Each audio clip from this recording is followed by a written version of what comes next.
இயேசுவில் பிரியமான என் அன்பு சகோதர சகோதரிகளே, திருவருகை காலத்தின் 4வது ஞாயிற்றுக்கிழமையை நாம் அன்பின் ஞாயிறாக கொண்டாட நம் திரு அவை அழைப்பு கொடுக்கின்றது. நாம் முதலாக தொடங்கிய இந்த திருவருகையிலே நாம் நம்முடைய வருகையை எப்படி நாம் ஆயத்தப்படுத்த வேண்டும், கடவுளுடைய வருகையை நாம் எப்படி ஆயத்தப்படுத்த வேண்டும், விழிப்பாய் இருக்க வேண்டும், நம்முடைய வாழ்க்கைக்கான எல்லா தேடல்களிலும் அமைதியோடு இறைவனை நாம் எதிர்நோக்கி இருக்க வேண்டும்.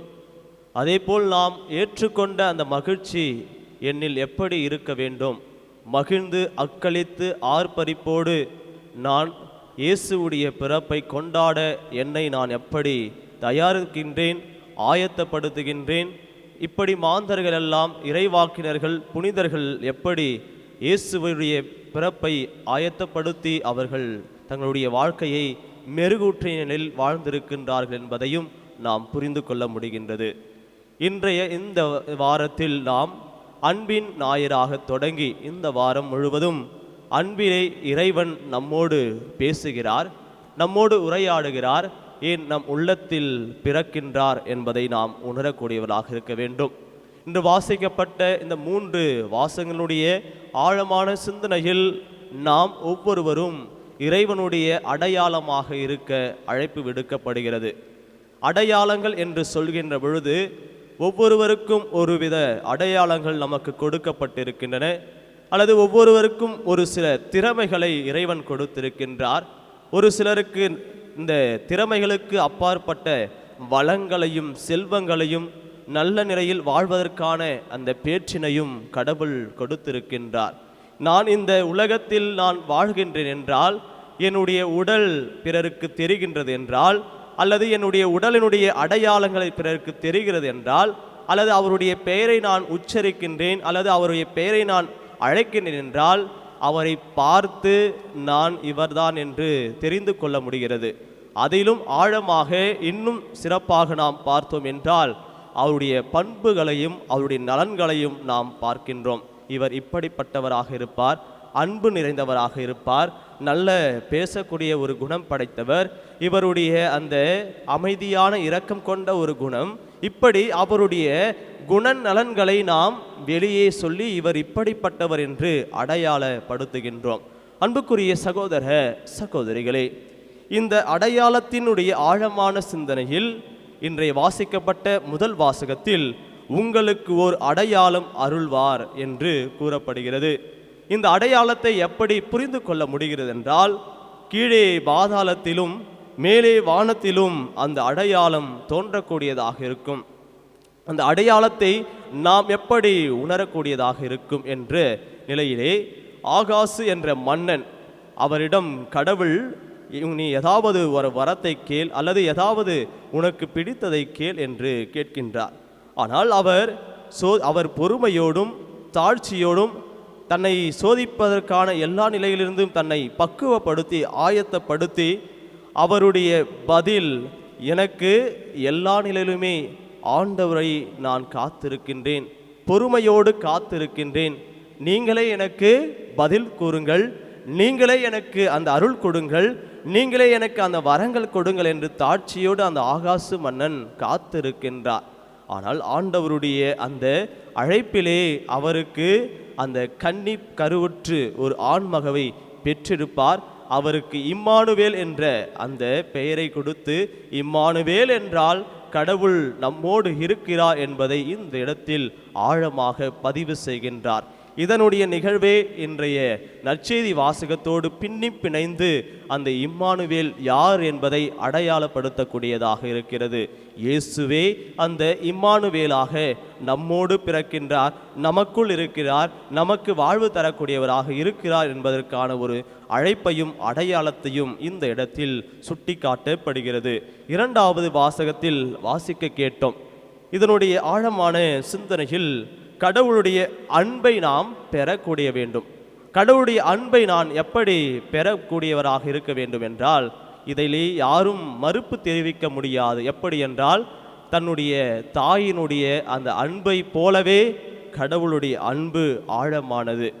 ஒரு தாய் தன்னுடைய குழந்தையை பெற்றெடுப்பதற்கான அந்த நிலையிலே கருவிலே சுமக்கின்றாள்.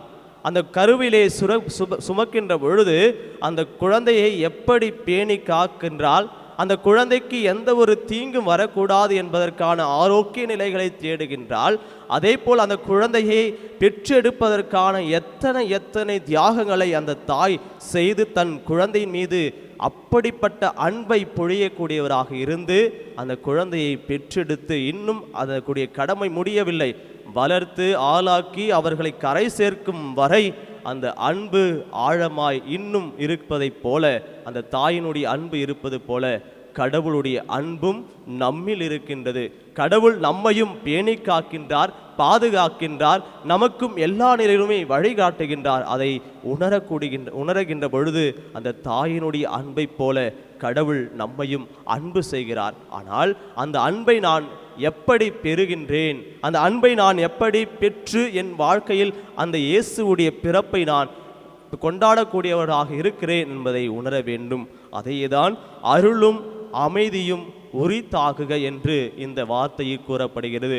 நம்மில் ஒரு அமைதி இருக்க வேண்டும். அந்த அருளை நான் பெறக்கூடிய அந்த தயாரிப்பு என்னில் இருக்க வேண்டும்.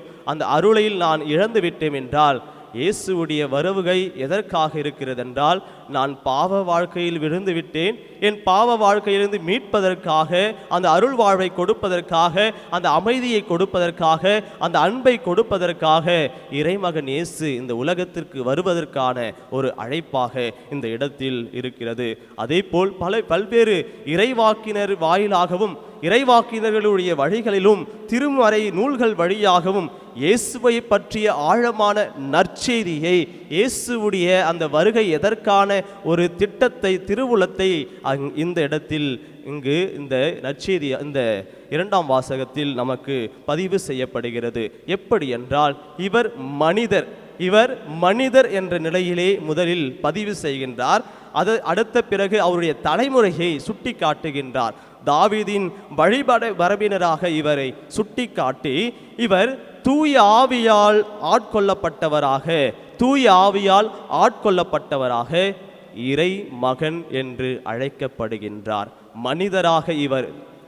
மனிதராக சுட்டி காட்டப்பட்டவர் இறை மகனாக இந்த இடத்தில் தூய ஆவியால் ஆட்கொள்ளப்பட்டு இவர் அடையாளப்படுத்தப்படுகிறார். அன்புக்குரிய சகோதர சகோதரிகளே, இதோ இந்த நற்செய்தி வாசகத்தோடு நாமும் இறைவனுடைய அந்த அன்பிலே இணைகின்ற பொழுது யோசேப்பு மற்றும் மரியா அவருடைய அந்த வாழ்க்கை முறையை நாம் ஒப்பிட்டு பார்க்க முடியும். அவருடைய திருமண வாழ்க்கையிலே அவர்கள் ஒப்பந்தம் செய்து கொள்கிறார்கள். அந்த ஒப்பந்தத்தின் வழியாக மரியாவை ஏற்றுக்கொள்கின்றார். மரியாவை ஏற்றுக்கொண்டு அவள் தூய ஆவியால் கருவுற்று இருப்பதை அவர் தெரிந்து எப்படியாவது விலக்கிவிடலாம் என்று அவர் திட்டமிடுகிறார். ஆனால் ஒவ்வொரு நேரங்களிலெல்லாம் வானதூதர் யோசேப்பு கனவில் தோன்றி அவருக்கு காட்சி கொடுத்து, நீ மரியாவை ஏற்றுக்கொள்ள வேண்டும், அவரை நீர் விலக்கிவிடக் கூடாது என்ற நிலையிலே யோசேப்பு அவருடைய குரலை கேட்கின்றார், கடவுளுக்கு கீழ்ப்படுகின்றார். நேர்மையான ஒரு உள்ளத்தோடு அந்த கன்னி மரியாவுக்கு எந்நாளும் உதவியாக இருக்கின்றார். கடவுளுடைய திருவுளத்தை நிறைவேற்றுவதற்காக அவர் எந்நாளும் தன்னை முழுவதுமாக அர்ப்பணிக்கக்கூடியவராக இருக்கின்றார். இதைதான் இந்த எசையா இறைவாக்கினர் இங்கு முன்குறித்தது இங்கு நிறைவேறியதே என்று சொல்கின்றார். இதோ கன்னி கருவுற்று ஒரு ஆண்மகவை பெற்றெடுப்பார், அக்குழந்தை இம்மானுவேல் என பெயரிடுவீர் என்ற அந்த வார்த்தை இங்கு நிறைவேறுவதை இங்கு அடையாளப்படுத்துகின்றார். அன்னை மரியாள் அவருடைய அந்த பேற்று அந்த குழந்தை பெறுவதற்கான அந்த நிலையிலே கடவுளுடைய குரலை கேட்கின்றார். எப்படி அந்த குரலை கேட்டு அந்த கனியாகிய இயேசுவை தன் உதரத்தில் தாங்கி இந்த உலகத்துக்கு மானுடத்திற்கான மீட்பு, பாவத்திலிருந்து மீட்பதற்காக இறைமகனையே தன் உதரத்தில் தாங்கக்கூடியவராக இருக்கின்றார் என்றால், அன்னை மரியாள் அந்த கடவுள் மீது கொண்ட அன்பு, அன்னை மரியாள் தூய ஆவியார் மீது கொண்ட அன்பு, அன்னை மரியாள் இயேசு மீது கொண்ட அன்பினுடைய உச்சமாகத்தான் இந்த மனுக்குலத்திற்கு மனிதராகிய நம்மை மீட்பதற்கு அன்னை மரியாள் ஒரு வழியாக இருக்கின்றார். அவரே நமக்கு என்னாலும் ஒரு வாழ்வுக்கு இட்டுச் செல்கின்ற ஒரு வழியிலே அவரும் நமக்கு எல்லாரும் பரிந்து பேசக்கூடியவராக இருக்கின்றார். அதே போல் சூசையப்பரிடம் நாம் செல்கின்ற பொழுது நம்மை ஏற்றுக்கொள்கின்ற நிலையில் நம்மை ஏற்று அவருடன் கரை சேர்க்கக்கூடியவராக சூசையப்பரும் இருக்கின்றார். எனவே நம்முடைய வாழ்க்கையில் நாம் சிந்திக்க வேண்டும். பல்வேறு குடும்ப வாழ்க்கையிலே எத்தனை சிக்கல்கள், ஏற்றுக்கொள்ளாத நிலை, கணவன் மனைவி பிள்ளைகள், இது ஒரு உடன்படிக்கை. குடும்பம் என்பது ஒரு உடன்படிக்கை, இது ஒப்புதல் அல்ல. இது ஒப்புதல் என்றால் அது ஒரு எழுதப்பட்ட ஒரு நிலையில் இன்றோ நாளையோ என்று பிரிந்து போகக்கூடிய ஒரு நிலை. ஆனால் உடன்படிக்கை என்பது கடவுளால் நிச்சயிக்கப்பட்டது, கடவுளால் சேர்க்கப்பட்டது.